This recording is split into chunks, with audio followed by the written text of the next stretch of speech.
SIR पर सदन में हंगामेदार चर्चा हो रही है, काफी हेल्दी भी चर्चा हुई।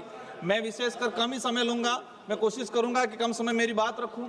मेरा विशेषकर सत्ता पक्ष के साथियों से अनुरोध है कि देश में जो एसआईआर को लेके कहा जा रहा है कि घुसपैठिया, तो मेरा अनुरोध है कि टोटल कितने घुसपैठिया आए थे, कहां पकड़े, कहां से आए थे, इनका डाटा जवाब में सामने आए।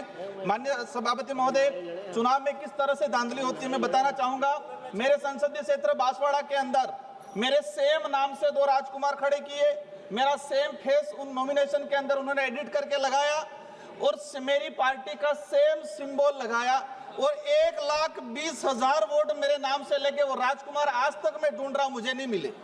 माननीय सभापति महोदय, मेरे संसदीय क्षेत्र में वोट चोरी नहीं हुई, वोट चोरी तो हुई, लेकिन वोट चोरी होने के साथ साथ कांग्रेस पार्टी के सीडब्ल्यूसी मेंबर को भी चोरी किया, उम्मीदवार भी चोरी हुआ, मेरा फेस चोरी हुआ और मेरी पार्टी का जो सिंबल था वो भी चोरी हुआ और 1,20,000 वोट लेके फिर भी बांसवाड़ा की जनता ने लोकतांत्रिक तरीके से धमाकेदार आपका सुझाव मारा और 2,48,000 वोटों से जिताया। आपका सुझाव क्या है? माननीय सभापति महोदय, मैं कहना चाहूंगा कि जिस तरह से लोकतंत्र की हत्या की जा रही है, दाहोद के अंदर बीजेपी के नेता ने बूथ कैप्चरिंग करके लोगों की लाइन खड़ी थी, वो ईवीएम मशीन लेके खड़ा रहा और पूरे वोट दबाए। मेरे संसदीय क्षेत्र में 84 उपचुनाव, सोलंबर उपचुनाव में धांधली की।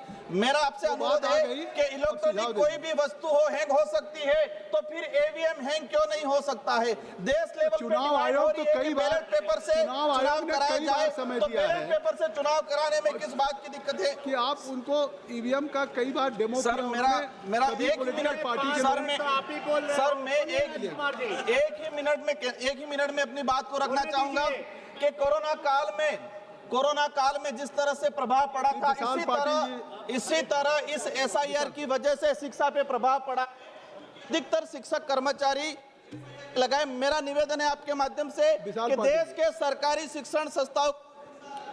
इस अवसर के लिए धन्यवाद सभापति महोदया। दुनिया में कई देशों में उदाहरण Brazil, Mexico, Argentina election commissioner judiciary में से चुना जाते हैं।